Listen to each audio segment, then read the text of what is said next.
One of the caveats that I do have some personal information that I did get personally involved in was some information that had to do with the Stargates and Looking Glass, and more specifically the 2012 problem with those projects. The popular opinion of what's out there right now is that the project was shut down because there was a problem when we approached 2012. I've heard it described a number of ways, but to my knowledge, the problem is that the timelines converge on that point in time.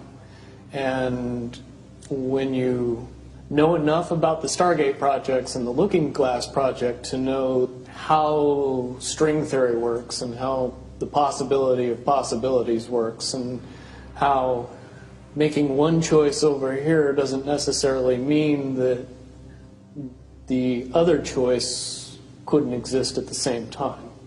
But once you get your brain wrapped around this subject, you find out that at the end of 2012, in an easy way to put it, the choices that we make become less and less consequential to the future. And eventually we're pushed into this bottleneck of time, no matter which choice we make. And that's important to the people that had access to Looking Glass because they would use Looking Glass knowing the choices that they would make and the future would pop up. The big mistake was coming up with the possibility of future. And when we started using a computer to say, well, if we make this choice, it's 79% possible that this scenario happens, and 23% are possible, or whatever, using round numbers, that this scenario would happen. The understanding at the time was that was realistic. However, if you go down the road further and free will continues to exercise itself on this game, that 79% possibility sometimes changes very, very fast. But if you look at the situation in a point of time, it seems very realistic that that's the greatest possibility. What happened was people, very smart people, began to figure out that something big was coming up.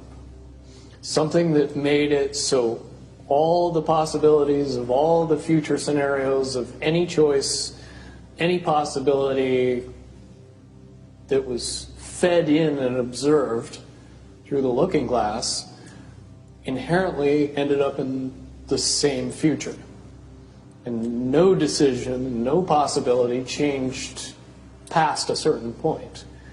That's the big secret.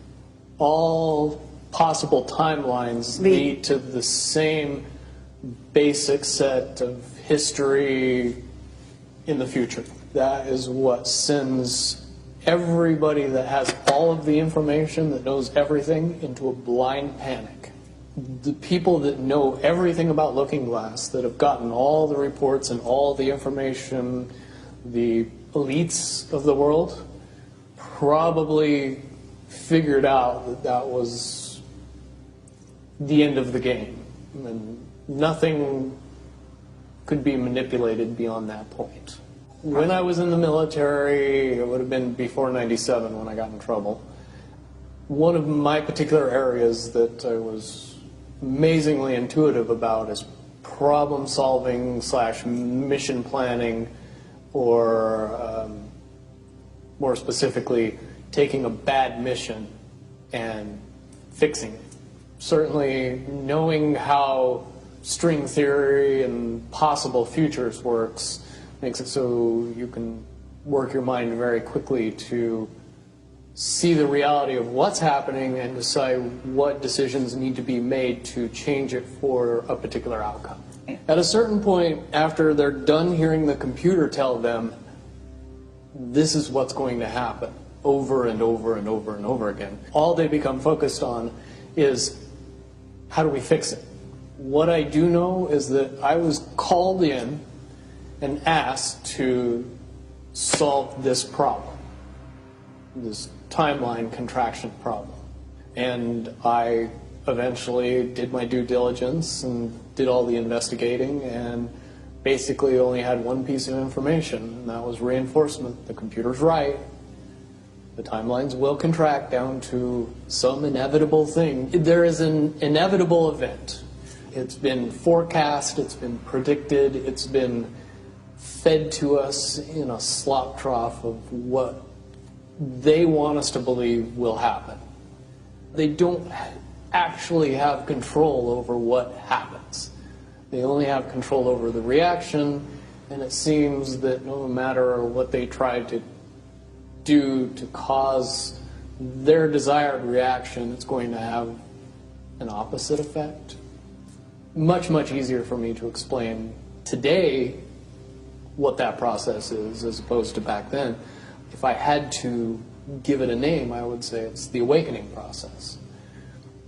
It's an evolution of consciousness that cannot, will not, and no matter what decisions or possibilities are injected into the equation, eventually it all resolves down to us all learning the truth and becoming aware of this massive dam of lies that has been built that keep us from knowing massive volume of information that we should otherwise possess.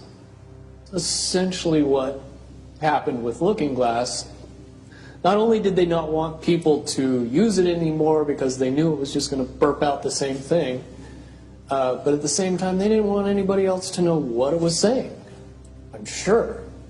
Because that information was of a monumental concern when I was in the military about how to prevent this inevitability. Now, at first I thought it was end of the world. Now I see end of the world as end of their world. The biggest cherry on top of all this conversation would be a synopsis to say that if I could convince everybody out there that for all intents and purposes, what we believe to be true eventually becomes true. If somebody convinces us that a major disaster is going to happen in the very near future, a major disaster happens in the very near future. If we don't buy into that fear and accept that there's really nothing that we know is going to happen, and accept of whatever happens, that makes the convergence of the timelines happen as naturally as possible. Any attempts to try to go away from this one inevitable conclusion, I again see as a new beginning, an end of this reality, the beginning of something that we can't even possibly understand based on the level of our beliefs currently.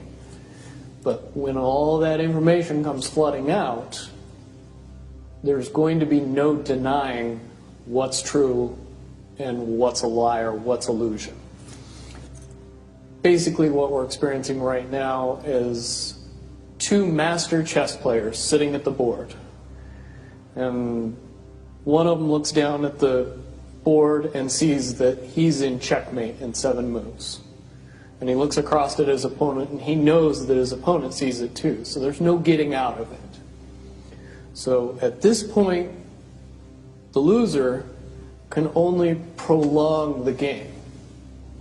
Both players know the game is over. It's only a matter of time before he does this, and then you're forced to do this, and then he's forced to do this, and eventually checkmate. We, as a race, if we could understand that the game is over, that based on the rules of the game, the bad guys have already lost, the good guys have already won. Yes, there's moves left on the table, but those moves are being forced by the player that is going to win. The only way that checkmate can't happen is if the player that's winning makes a mistake. But from all of the information that I've gathered, all of the information that's been given, all of the information that's been vetted to me, it seems pretty obvious that the good guy player on the side of the chessboard knows exactly what has to be done to win the game. And so at this point, any mistake would be all but impossible. But again, you really have to understand the game to know that the guy that's losing is lost. And I'm sure most people sitting watching a chess match between two advanced chess players know the game's over long after the two players know it's over, because they can't see the board and see that there's only 7 moves left.